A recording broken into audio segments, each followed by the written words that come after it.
Okay, we're good.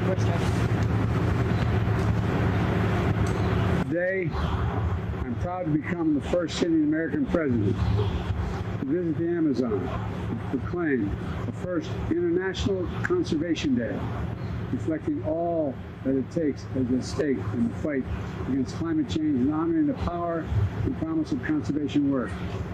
On International Conservation Day, we recommit to working with partners across our nation and around the world to safeguard our natural resources.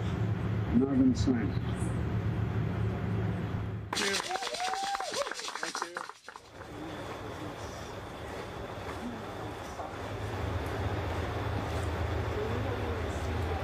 Folks, we don't have to choose between the environment and the economy.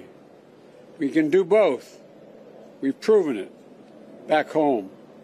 It's no secret that I'm leaving office in January.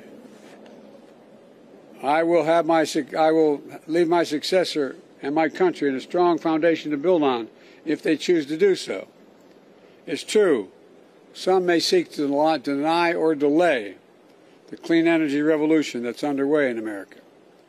But nobody can reverse it. Nobody. Not when so many people, regardless of party or politics, are enjoying its benefits.